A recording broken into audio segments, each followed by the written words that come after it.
Good morning to all of you.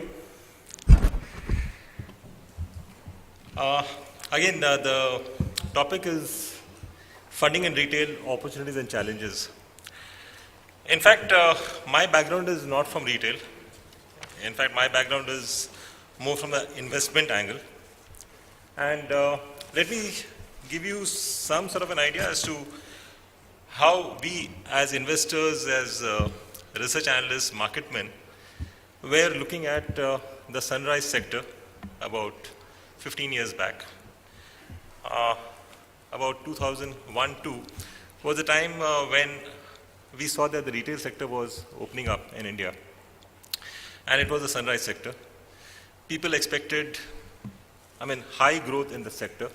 And everyone was scrambling to invest, get a pie. Whether it's investors or whether it is private equity investors or whether it's the banks. The expectation was that you'll have a multiple fold growth over the foreseeable decade or 2 decades. And finally, you'll also have FDI. At that point of time, I think the expectation was that we will have FDI possibly by about 2007, 2008. And all these retailers who set up their shops will be able to hand over part of the equity at very high premium to these international biggies who will be coming in, and they really can't set up shop overnight. They have already this huge establishment which has been set up, and they would be willing to pay high premium. But unfortunately, what we saw that FDI took much longer than expected. Even as of now, it's not really taken off. We didn't see the margins scale up. We saw the volumes scaling up, but the margins did not scale up. And by that time, since FDI did not come, you had the balance sheets getting stretched. And that was the time possibly the investors also started losing interest. And we saw most of these stocks which were high flyers in the market, at least till about 2007-8, started losing value. People started losing interest.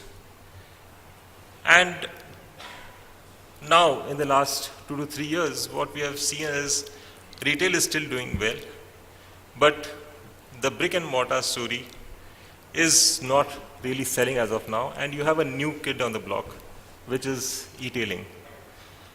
And in the last 1.5 years, these e-tailers have been able to raise about close to $1 billion. I think all of you would have also heard about the amount raised by Flipkart. Mind-boggling valuations. When the last year's turnover was close to, I think, about 1,200, 300 crores, they've been able to raise at the valuation of about 9,600 crores, 10,000 crores.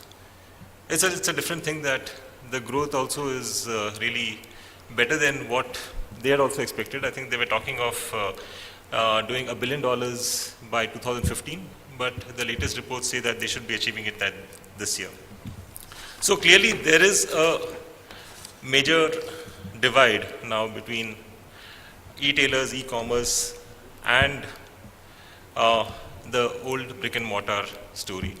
So today, I think the discussion what we'll have would be whether e-tailers coming is a threat or is it an opportunity for the brick and mortar retail players to raise money going ahead.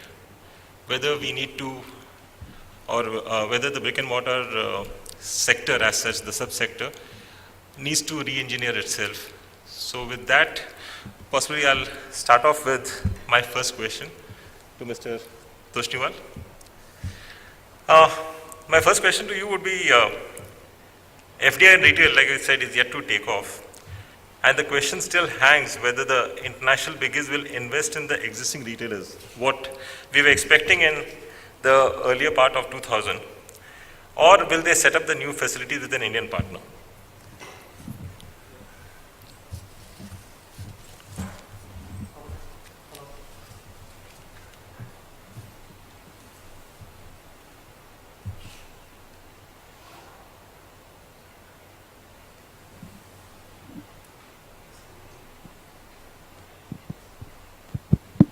Hello? Hello? Yeah. You see, if you see the globally, all the big daddies of retail, they all are market leader in their home markets. They are not a market leader outside their home market. So if you talk about Walmart is leader in US, not outside US. No, they have a leadership situation in Mexico, but that is acquired, there was joint venture with them.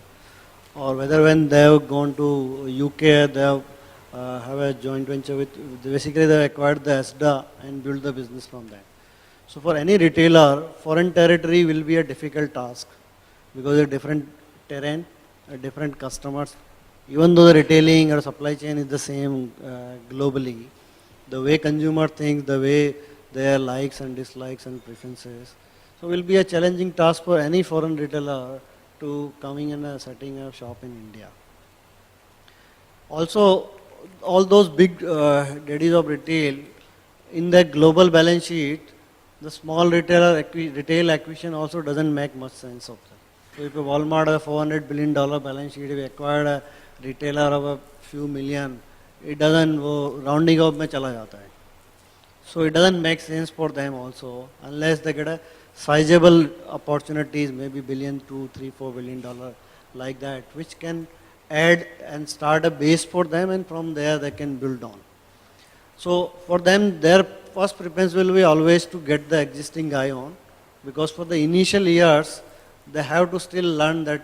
So what today all these global players are doing, since cash and carry is available in India or allowed in India, they all started. So the Metro, the Tesco, the Walmart, everybody in India is present today in cash and carry segment. So they are putting their foot in those territory and setting up some base out there. Not only that, all these, most of the large retailers also have a sourcing out of India. So they have some amount of outsourcing is done out there. Tesco has a large IT center out in India doing servicing their global need. Other retailers also sourcing from out there. So they right now move to a level where they are looking B2B businesses and sourcing basis out of the country. The big retail, B2C retail, as of today, is not permitted and permitted with certain conditions. So definitely they will be preferred to take on a local partner. Everywhere they prefer to be a sizable local partner, so the journey of initial first decade can be a smoother. But if no other option will be available, they might have to go greenfield also.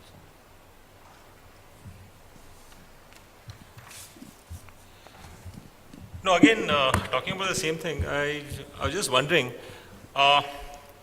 say if you're talking of 2007-8, possibly that was the time when the local big players had built up a sizable capacity and were still growing. They did not have too many balance sheet issues, or if I could say, skeletons in the cupboard. But in the last 4 or 5 years, due to the downturn, the whole environment for them has changed. So from that point of view, I was wondering whether they would look at setting up shop on their own, because anyway they have their tried and tested systems which they only need to implement. Only thing out here is the supply chain.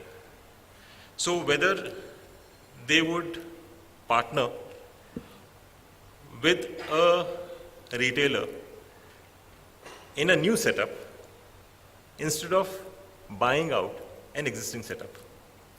For example, I mean, just to give your example, would an international player like to tie up with Future in a new JV as compared to taking stake in the existing setup? No, so I'm telling you, their preference will be to acquire the existing player. That will be their preference. Okay. If they don't get, even they will go with that. Mm-hmm. So getting an existing player gives them advantage. They will get those locations. India is today not a mature market, so it is not a question of acquiring just because you need that space or so on. Because in a retail acquisition happens, mostly for the locations. So you need a space, you get that space. So if I have store at a X place, you only can get that space unless I vacate or you buy me out. So that's the way to acquire. Globally, the acquisition in retail happens for getting the market share. So if I buy another retailer who has certain market share, put together, I will increase my market share. In India, today the opportunity is a green field for everybody. So it is not about that if I acquire somebody, I will get that market share. India today is not in game of market share. So for example, if you talk about if Future Group has a business which is it is built over a period of 1.5 decade. Even Reliance has built that sizable business over last 1 decade, and many more also can do. And there is a still scope for them. It is always helps because they will get all those. They have the same technology what today people out here has. They will be having all system processes all set and so on. But they need a front end. They need the local understanding. Also, globally, those retailers put their own shop by building their own store, buying land and building store. India is not going to happen that way. That is everybody had understood, because making a real estate is a different ball game altogether and doing retail. So in India, no retailer is able to put, and I am telling the other way also, no real estate guy will be able to do retail in India. Right. So all the biggies of real estate also thinking they will be doable. Because the doing a real estate is a different ball game altogether. Acquiring land, getting permissions, managing the local environment, and so on. So that for them is not that easy building their own store. And if they have to work on a lease store, they have to go to some Indian only. Fine. That answers it to a certain extent, yeah. So my next question would be to Gurudutt. Again, the biggest challenge which branded retail is facing today is again from the electronic commerce, which is where discounts are being offered. Huge discounts are being offered, and this is hurting brands as well as their own store sales, which in turn, in a way, affects the valuations. What's your take on this, and how do you think brands should deal with this? And again, whether this is a threat or it's an opportunity. Because threat, I would say, because it could take a toll on the brand value because of the sort of discounts which are being offered. But at the same time, it's increasing your volumes. Yeah. Good morning to all. Speaking from where I work with Levi's, I think discounting for us is inevitable, given that the whole market moves to discounting during those 2 months of the year, January and July. So it would be, naive to think to say that, we will never be on discount. There are, of course, certain brands, very niche brands who never go on discount. But where we are almost a 1,000 crore plus MRP company, and we would love to be where the consumers are. So having said that, it's inevitable. We also are, very